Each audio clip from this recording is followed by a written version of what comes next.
Jadi kita mulai dengan perkuliahan mekanisme reaksi bagian pertama gitu ya. Nah ini kita nggak terasa ya, kita udah minggu ke-5, minggu ke-6 ya. Satu kali pertemuan lagi kita udah UTS ya. Ini kayaknya kalian juga harus lebih lagi bersungguh-sungguh ya. Kalau ada textbook, nah latihan-latihan yang di textbook itu coba kalian kerjakan. Nah, jadi apa sebenarnya definisi dari mekanisme reaksi? Nah, definisi dari mekanisme reaksi adalah serangkaian langkah reaksi elementer. Ya, serangkaian langkah reaksi elementer. Nah, biasanya dari mekanisme reaksi inilah kita bisa tahu bagaimana jalurnya dari reaktan ke produk. Ya. Nah, biasanya kalau reaksi elementer ini contoh-contohnya adalah pertama proses tunggal atau dekomposisi molekul atau atomik, lalu ada lagi tumbukan molekul. Nah, minggu lalu kan kita belajar ya bahwa reaksi itu baru terjadi kalau misalnya tumbukan antar molekul itu ada energinya ya, ada energinya yang minimum sudah sebesar energi aktivasi ya. Nah, atau tumbukan itu juga berpengaruh kepada orientasi. Nah, jadi reaksi elementer itu adalah salah satu contohnya adalah tumbukan molekul. Nah, jadi reaksi elementer ini ada namanya reaksi unimolekular, ada reaksi bimolekular, ada reaksi termolekular. Nah, kalau unimolekular, kita lihat di sini reaktannya hanya satu. Nah, satu reaktan dia langsung berubah jadi produk. Ya. Nah, sementara karena ini bimolekular, nah jadi reaktannya ada dua, ya A tambah B dia menghasilkan produk. Nah, sementara reaksi termolekular ini ya adalah 3, dia A tambah B tambah C. Nah, dia menghasilkan produk. Ya, jadi uni, bi, termo, ter itu berarti menunjukkan ada berapa macam reaktannya. Ya. Jadi kalau uni dia 1, kalau bi dia 2, kalau termolekular dia 3. Oke. Nah, baru kalau reaksi termolekular lebih detail kita menjelaskan di sini, ini melibatkan 3 atom atau molekul. Ya. Nah, ada tumbukan berarti melibatkan tumbukan simultan 3 atom atau molekul. Tapi juga bisa reaksi termolekular ini definisinya adalah 2 reaksi bimolekular yang bertindak dalam suksesi yang cepat. Nah, berarti kalau ada 2 reaksi bimolekular yang bersamaan dia, cepat dia reaksinya, nah itu adalah reaksi termolekular. Nah, berarti reaksi bimolekular ini apa aja? Yang pertama itu ketika ada reaksi yang membentuk kompleks yang diaktifkan. Nah, sesudah ada kompleks yang diaktifkan, si kompleks ini distabilkan. Nah, itu berarti kan ada 1, ada 2. Nah, 3, 4 ini kan reaksi 1, reaksi 2. Berarti ini 3 dan 4 ini adalah contoh 2 reaksi bimolekular yang dikategorikan sebagai reaksi termolekular. Ya, karena kompleks ini kan dia nggak akan lama kan, dia langsung berubah jadi produk ya. Jadi ini adalah contoh 2 reaksi bimolekular yang masuk ke kategori reaksi termolekular. Nah, ini dia contohnya. A ditambah B, AB ada tanda bintang ini. Nah, tanda bintang inilah kompleks dia, kompleks yang diaktifkan tadi. Lalu A, B ya, yang diaktifkan kita tambah C. Nah, dia sudah jadi produk karena tidak ada tanda bintang ini, tapi tambah C bintang. Ya, nah inilah reaksi termolekuler yang merupakan dua reaksi bimolekuler yang secara cepat berlangsungnya. Ya, karena ini cepat kan. Nah, dari sini ke sini cepat, dari sini ke sini juga cepat. Nah, apa kelebihan kalau kita mengerti tiap reaksi ini? Ini kan namanya reaksi elementer. Ya kan, 4, 5 ini reaksi elementer. Ya. Nah, kelebihannya dengan kita misalnya menentukan urutannya, ya, bagaimana prosesnya, bagaimana mekanisme reaksinya. Nah, di situ nanti kita bisa menentukan hukum laju reaksinya. Ya, dari sini kita bisa menentukan hukum laju reaksi. Nah, jadi apa persyaratan mekanisme reaksi? Ya, persyaratan mekanisme reaksi itu pertama, nah jumlah langkah dari keseluruhan itu harus sesuai dengan stoikiometri reaksi. Ya, itu pertama. Jadi jumlah langkah menghasilkan keseluruhan stoikiometri dari reaksi. Nah, yang kedua itu mekanismenya itu harus konsisten dengan kinetika yang diamati untuk reaksi keseluruhannya. Jadi selain stoikiometrinya itu harus merupakan total stoikiometri dari reaksi, nah mekanismenya itu harus konsisten juga dengan kinetika yang diamati untuk reaksi keseluruhan. Nah, kalau kita mempelajari mekanisme, ya, nah kita harus juga memperhitungkan bahwa akan ada produk samping, ya, produk samping karena pasti dari semua reaksi itu pasti ada nantinya produk samping, ya. Nah, jadi mekanisme ini membantu kita memprediksi ya apa produk sampingnya dari reaksi yang sedang kita amati. Nah, ini contohnya. A tambah B menghasilkan C. Nah, diasumsikan reaksi 6 ini mekanismenya seperti ini. A ditambah A menjadi A2. Nah, ini K1. A2 ditambah B menjadi K2, menjadi C ditambah A. Nah, kira-kira pertanyaannya sekarang, apakah reaksi ini benar seperti ini mekanismenya? Coba kalian pikir-pikir dulu. Benar nggak kira-kira?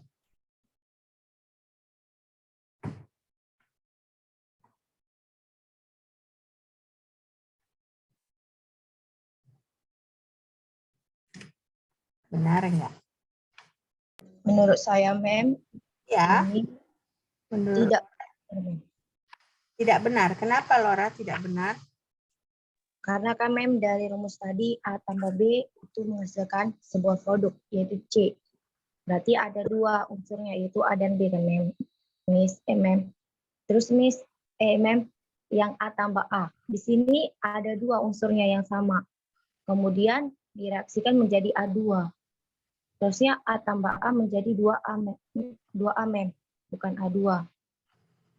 Terus yang A2 ditambah B itu menghasilkan C tambah A. Nah, di sini A-nya ada 2. Kenapa dia tiba-tiba di pas produknya menjadi C tambah A? Seharusnya dia harus seimbang gitu, Miss. Menurut saya gitu, Miss. Mem. Ya, nggak apa-apa. Laura, kita lihat benar nggak jawabannya. Semua sama seperti Laura, kira-kira? Enggak, Mem. Enggak. Jordi? Jordi seperti apa? kalau menurut aku sendiri sih udah benar, Mem. Karena yang untuk persamaan nomor 7 itu kan A ditambah A sama dengan A2 itu biasanya terjadi pada atom-atom atau ya atom yang kayak Cl misalnya gitu, Mem. Cl ditambah Cl kan jadi Cl2. Terus yang itu umumnya tuh terjadi pada golongan yang golongan Cl, I, F itu biasanya terjadi pada golongan itu, Mem, kalau yang persamaan 7. Sedangkan untuk persamaan yang 8, Mem, itu enggak sih, Mem. Soalnya yang di reaktan lain dan yang di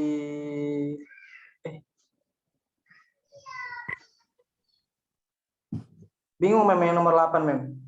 Nah, jadi kalian semua menjawabnya kan melihatnya ini sebagai satu-satu gitu ya. Kalian lihatnya 7 aja, 8 aja. Nah, di sini mekanisme yang dimaksudkan di soal ini ya, reaksi yang ini mekanismenya keseluruhan seperti ini. Ya, keseluruhan seperti ini. Nah, kalau misalnya kalian seperti itu bilang misalnya 7 salah, 8 salah gitu-gitu, itu memang nggak masuk akal sepertinya kalau seperti itu. Tetapi coba kalian pikirkan lagi. Jadi reaksi 6 ini, 7 dan 8 inilah prosesnya. 1 tadi persyaratannya apa? Stoikiometrinya harus sesuai dengan stoikiometri reaksi total. Ya. Nah, kita lihat di sini. Ini kan A ditambah A menjadi A2. Nah, A2 yang ini dengan A2 yang ini kira-kira bisa kita coret enggak? Bisa, Mem. Habis kan? Nah, A yang ini dengan A yang ini bisa kita coret enggak? Bisa, Mem. Bisa kan? Nah, jadi kalau yang ini dengan yang ini dengan yang ini kita hilangkan, bagaimana hasil reaksi totalnya? Sama kayak persamaan 6, Mem. Sama kayak persamaan 6. Nah, kalau sama kayak persamaan 6, kira-kira persyaratan pertama sudah dipenuhi atau belum? Jumlah langkah menghasilkan keseluruhan stoikiometri dari reaksi. Gimana? Kira-kira memenuhi enggak?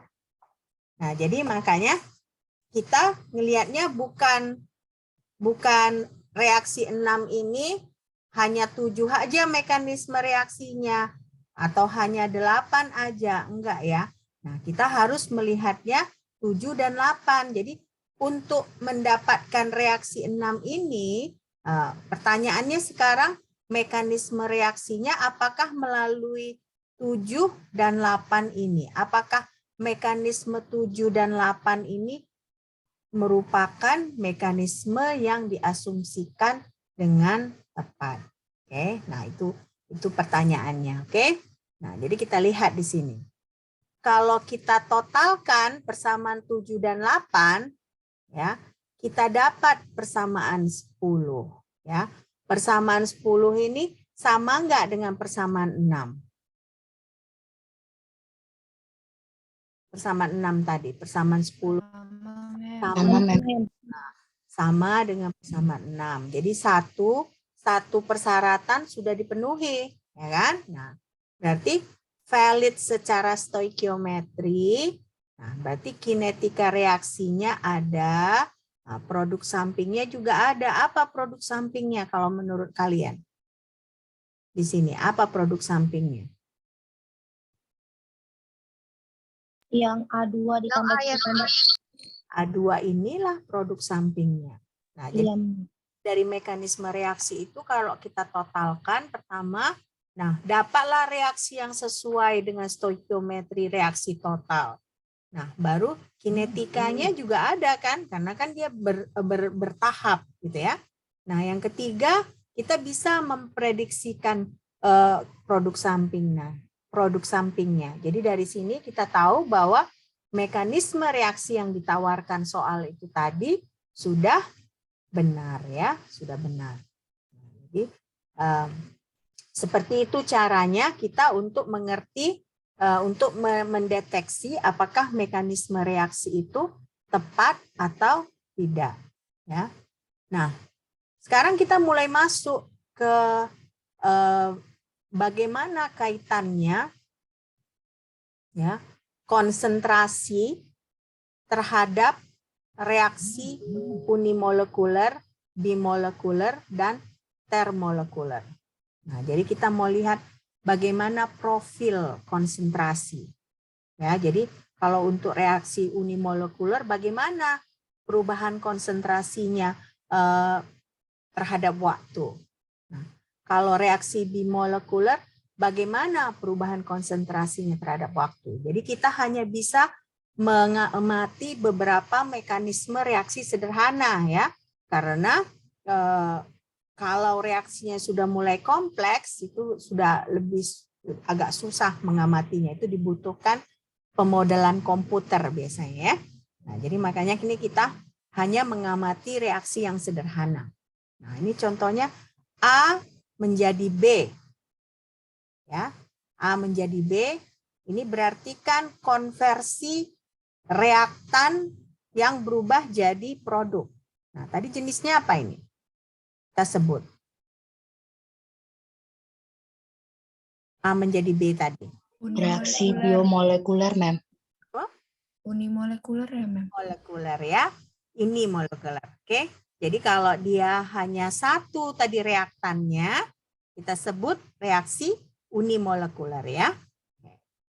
Nah, jadi reaksi unimolekuler. Nah, contohnya ini adalah reaksi isomerisasi metil sianida. Ya, metil sianida. Nah, dari metil sianid ya, dia membentuk asetonitril. Jadi ada memang reaksi seperti ini. Jadi namanya reaksi isomerisasi metilsosianida menjadi asetonitril. Ya, nah ini kalau kalian lihat ini diambil dari paper yang tahun 78 ya, Redmond, Purvis and Bartlett. Ya, tahun 78. Nah, jadi ini paper lama tapi saya rasa bisa kita amati untuk mempelajari reaksi unimolekuler. Nah, jadi ini di sini mekanisme reaksinya hanya satu langkah ya, karena hanya dari reaktan menjadi produk, baru adalah konstanta laju reaksinya. Oke. Nah, jadi kalau dari situ kan kita tahu dA per dt itu adalah sama dengan negatif K1 dikali A. Ya kan? Nah, karena kan seiring waktu si A ini bakal berkurang, ya kan? Nah, sementara dB per dt itu adalah positif K1 dikali B. Karena kalau seiring waktu berjalan, si konsentrasi B ini bertambah. Oke. Nah, jadi kalian bisa lihat di sini, inilah dia gunanya kemarin kita belajar laju reaksi, metode hukum laju reaksi. Nah, jadi kita mulai bisa mempelajari mekanisme reaksi. Oke. Nah, ini dia gambarnya. Jadi kalau misalnya kita masukkan ke dalam kurva, ya, reaksi unimolekuler ini seperti ini, yang A, yang biru ini kan A. Nah, seiring waktu itu dia berkurang, ya. Sementara si B ini, ya, seiring waktu dia bertambah. Nah, proses ini berjalan sampai si A akan habis. Atau ada beberapa dia eksponensial, ini dia sampai mendekati nol gitu ya, mendekati nol. Nah, jadi kalau misalnya kita lihat kurva seperti ini, ya ini kan kalau kalian lihat X-nya dia waktu, Y-nya dia konsentrasi, ya kan? Nah, jadi seperti ini dia ada pertemuannya di sini. Nah, ini dia berkurang si A. Nah, sementara si B itu dari nol dia bertambah. Oke. Sampai di sini ada pertanyaan? Si gampang ya. Ini. Nah, coba kalian gambar juga biar kalian makin mengerti. Coba di sketch ya. Nah, gini ya, berkurang. Nah, yang B-nya itu bertambah. Oke. Ini mirip kayak laju reaksi ya, Mem? Mirip juga seperti laju reaksi. Cuma bedanya kan ini kita tidak berbicara tentang order reaksi ya. Kita hanya mau melihat bagaimana profil antara konsentrasi terhadap waktu. Ya, jadi kalian tidak lihat di sini ada di ln kan ya kan. Yang ruang kita pelajarin itu kan ada yang konsentrasinya kita ln kan atau kita waktunya harus kita ubah seperti ini. Enggak, dia hanya murni kita melihat bagaimana profil konsentrasi terhadap waktu. Ya, untuk reaksi apa ini tadi? Reaksi apa? Reaksi Unimolekuler. unimolekuler. Ya, untuk reaksi unimolekuler. Nah, sekarang kita masuk ke reaksi reversibel. Ya. Nah, apa bedanya? Reaksi reversibel itu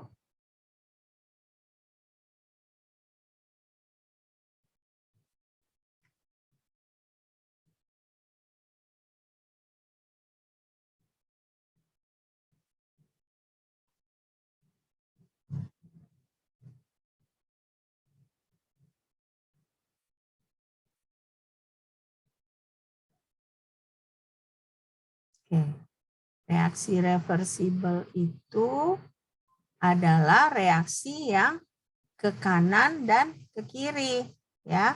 Beda dia ininya, tanda panahnya kan, ada yang ke kanan, ada yang ke kiri. Nah, berarti ketika si sistem ini mencapai kesetimbangan, nah di sini baru kita masuk kesetimbangan, ya. Konsentrasi, laju perubahan konsentrasi A dan B, ya kan, laju perubahan konsentrasi A dan B akan bergantung kepada reaksi ke kanan dan ke kiri. Ya. Nah, jadi mulai kalau kita berbicara reaksi reversibel, kita masuk istilah kesetimbangan. Ya. Nah, berarti di sini laju perubahan konsentrasi A dan B akan bergantung kepada reaksi ke kiri, ke kanan dan ke kiri.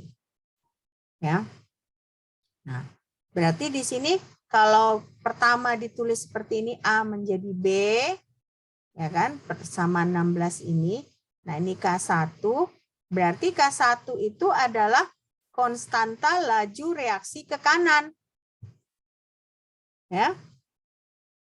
Karena di sini berarti tidak sama konstanta laju reaksinya. Kalau reaksi reversibel berarti ada konstanta laju reaksi ke kanan, ada konstanta laju reaksi yang ke kiri. Sini. Kalau reaksi ke kiri, ya kan, itu ini B-nya di A, nah dia disebut sebagai K-1. Ya, K-1. Nah, berarti kalau kita menghitung laju reaksinya, menentukan laju reaksinya di sini, K1 dan K-1 itu harus kita perhitungkan. Karena itu makanya di sini kan dA per dt itu sama dengan negatif K1A ditambah K negatif 1B.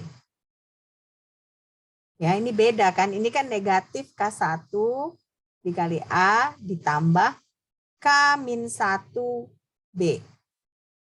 Nah, sementara kalau dB per dt itu dia berarti K1 positif K1A ya dikurang K-1B. Ya. Jadi perbedaannya itu yang ini, negatif yang ini dengan negatif yang ini. Oke. Nah, coba kalian catat ya.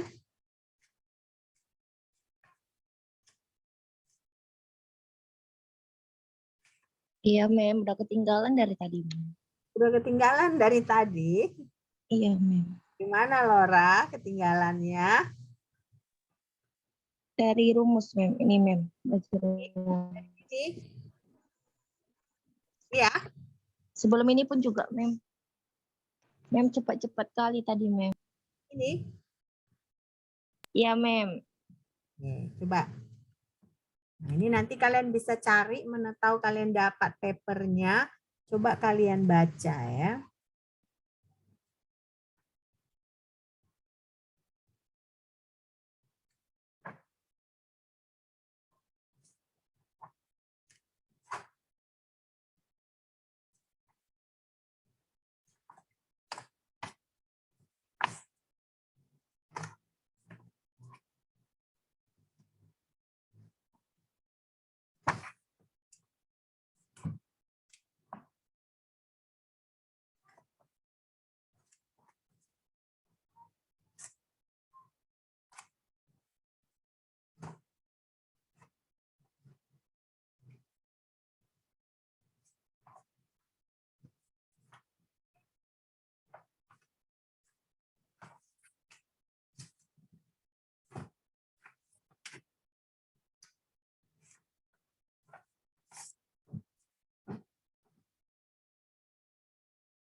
Sudah? Yang ini? Sudah loh? Sudah, Mem. Sudah, Mem. Sebentar, Mem. Belum? saya. Belum, oke.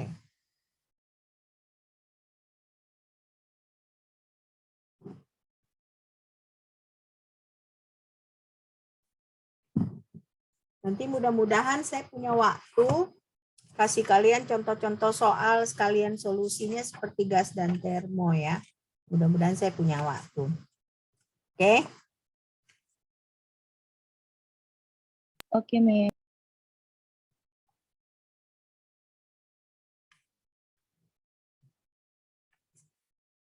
Kita kayaknya nggak sempat masuk ke steady state. Jadi kalian nanti steady state pelajari sendiri ya. Nah nanti kalau apa namanya, kalau kalian ada pertanyaan, kita bisa ketemu sebentar untuk belajar, oke? Ya, sebelum UTS. Kapan jadwal UTS, Laura? Jadwal UTS, Mem, 2 minggu lagi, Mem. 28 ya? Iya, Mem. Sekitaran segitu, Mem. Sudah ini, slide yang ini? Sudah? Sudah, Mem. Sudah ya. Oke. Yang ini? Tadi sempat ditulis? Belum? Ketinggalan, Mem. Apa?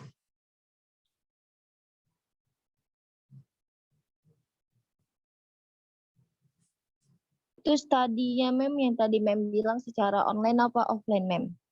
Yang mana? Yang tadi Mem bilang ada study gitu, Mem. Kita nggak akan mungkin secara offline kan? Mungkin.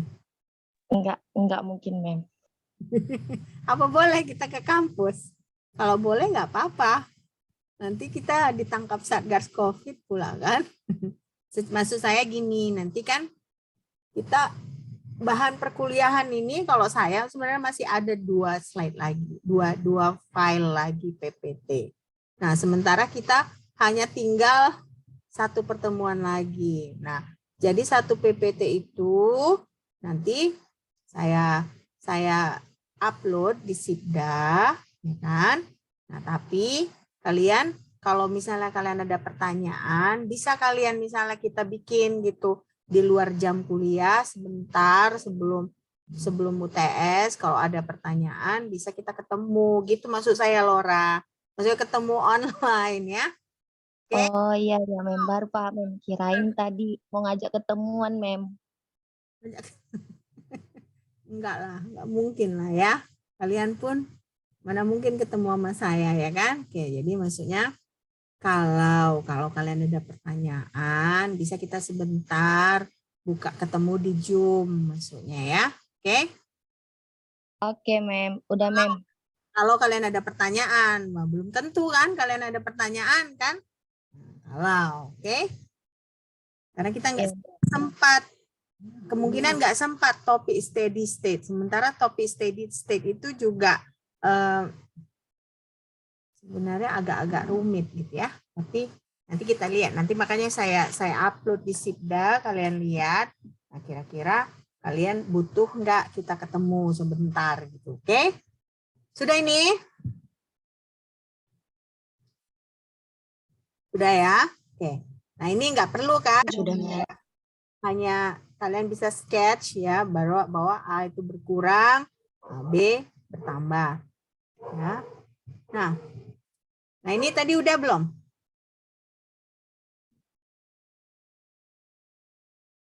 Belum Kak. Belum mem. Oke, nggak apa-apa panggil Kak Lora. Ya, saya berarti muda ya kelihatannya. Oke. Ya. Oke. Kalau belum coba diapain dulu baru kita dipelajarin.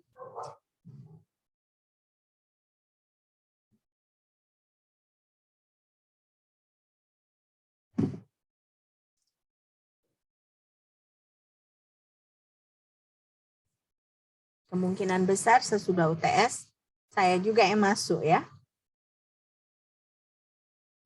Baik mem.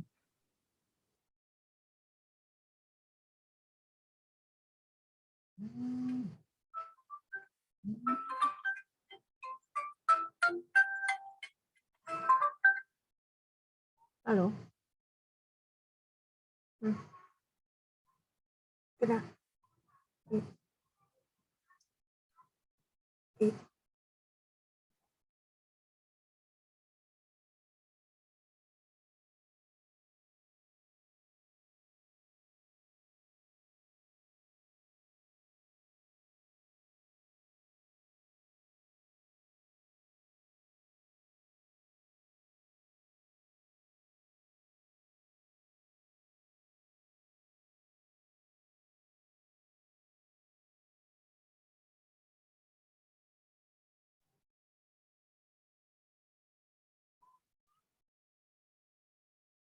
Sorry, suami saya nelfon tadi ya.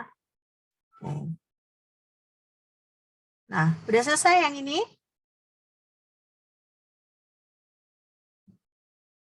Sudah mem. Ya. Oke. Nah, ini tadi kan, nah, kita hanya menunjukkan bahwa ketika misalnya kita tahu K1 baru K-1, nah kita bisa tentukan bahwa perubahan laju reaksi. Jadi laju reaksi dari si reaksi tersebut adalah negatif K1 dikali konsentrasi A ditambah K-1B. Nah, itu kalau kita melihatnya dari perubahan konsentrasi A terhadap waktu. Nah, kalau perubahan konsentrasi B terhadap waktu, dia K1A dikurang K negatif 1B. Ya, coba kalian.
Kalau gini bagaimana? Kalian setuju nggak Rabu depan, bukan Rabu ini, Rabu depan, kita ketemu lagi sore. Bagaimana menurut kalian?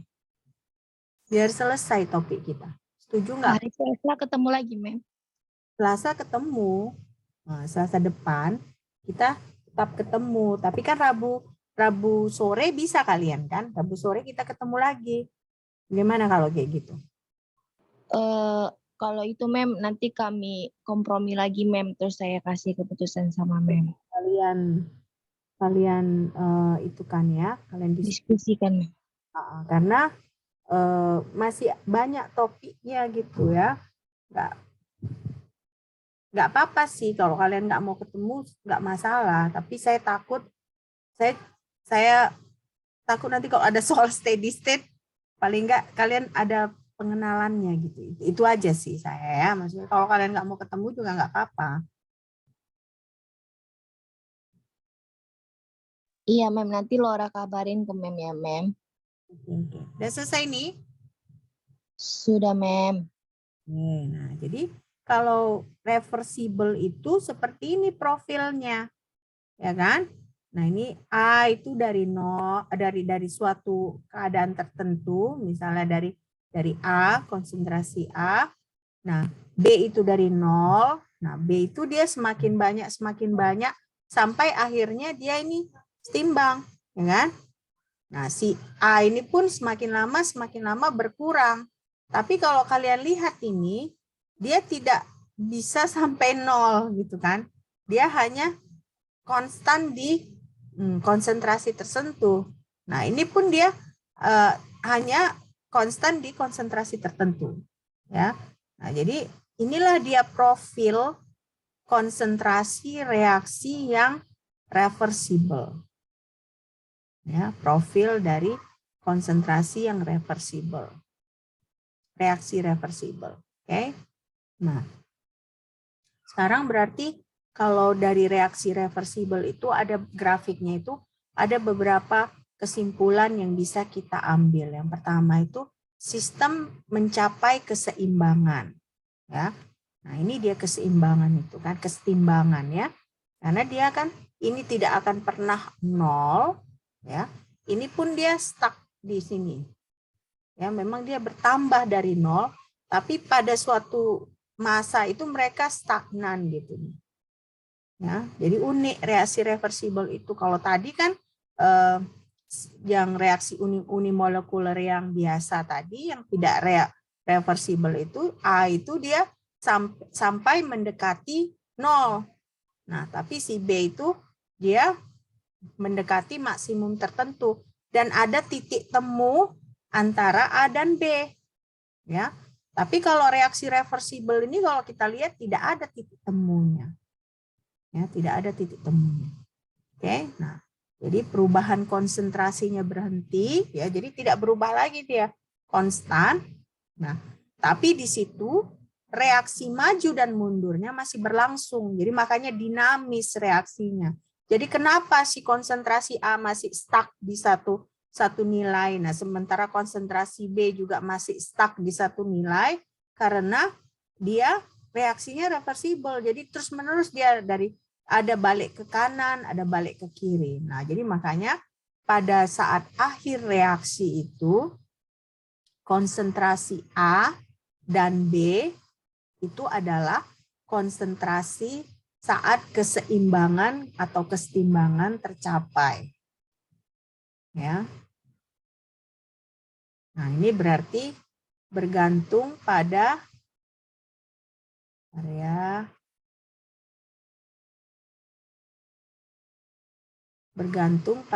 reaksi rasio dari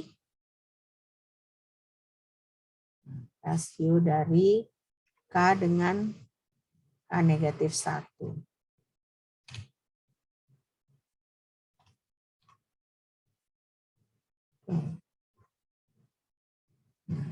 Ya. Ngerti kan? Sampai di sini ngerti kan?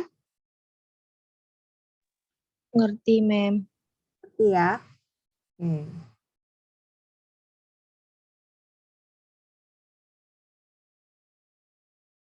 Selesai slide yang ini? Selesaikah? Belum, Mem. Belum, Mem.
Oke, kita lanjut ya. Nah, ini berarti konsentrasi A dan B itu kan, berarti pada saat kesetimbangan itu dia K1A sama dengan K negatif 1B. Ya, berarti pada saat kesetimbangan itu laju pembentukan dari kiri ke kanan itu sama ya. Jadi laju pembentukan dan laju konsumsi itu sama ya. Jadi ini dia yang terjadi. Oke. Nah, jadi kalau kita tata ulang dia K1 dibagi K negatif 1 itu sama dengan konsentrasi B dibagi konsentrasi A. Nah, ini itulah yang kita sebut sebagai konstanta kesetimbangan. Ya. Jadi K1 K negatif 1 itu adalah konstanta kesetimbangan.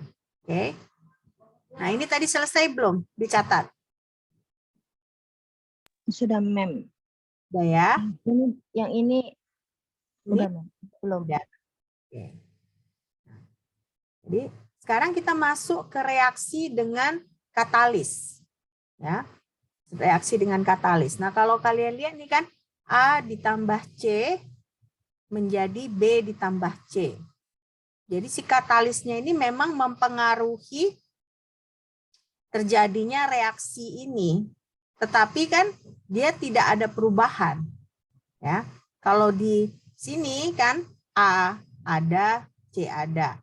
Nah, ternyata di bagian produk itu A sudah tidak ada, tapi C ada. Ya, nah jadi ada beberapa reaksi itu memang dia membutuhkan katalis, ya. Nah, katalis karena tanpa katalis itu reaksinya tidak berjalan atau dibutuhkan waktu yang lama atau dibutuhkan suhu yang lebih tinggi. Ya. Jadi dengan bantuan katalis misalnya kita tidak memerlukan energi yang lebih tinggi. Atau dengan bantuan katalis kita tidak memerlukan waktu yang lama. Ya, jadi makanya katalis ini diperlukan. Nah, ini diperlukan katanya sebagai mediasi konversi reaktan menjadi produk.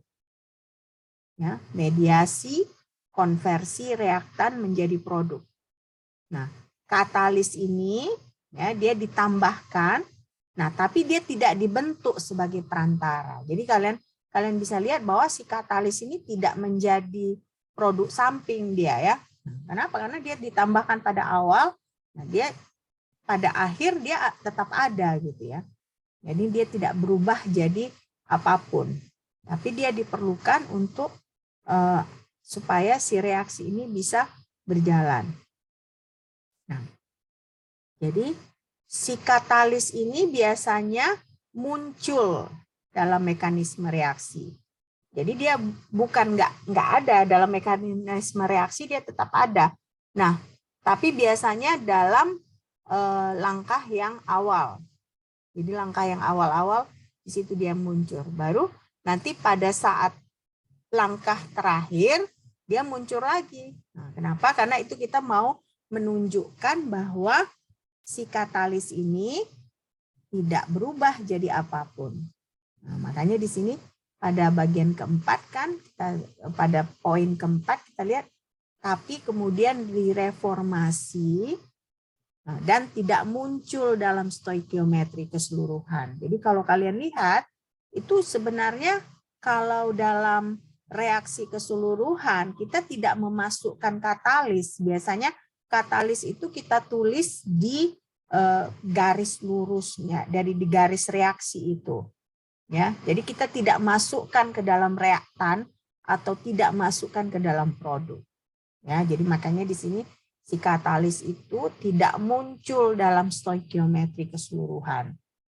Jadi kita nggak perlu menyamakan koefisien stoikiometri dari si katalis. Ya. Nah, jadi kita lihat seperti ini. Kita mau mempelajari bagaimana model dari reaksi dengan katalis. Jadi misalnya ada reaksi A dengan B. Nah, berarti kalau reaksi ini dibantu dengan katalis, mekanisme reaksinya seperti ini. A ditambah C menjadi B ditambah C. Nah, C ini adalah katalis. Ya. Nah, berarti kalau dA per dt itu, ya, itu sama dengan negatif K A dikali C.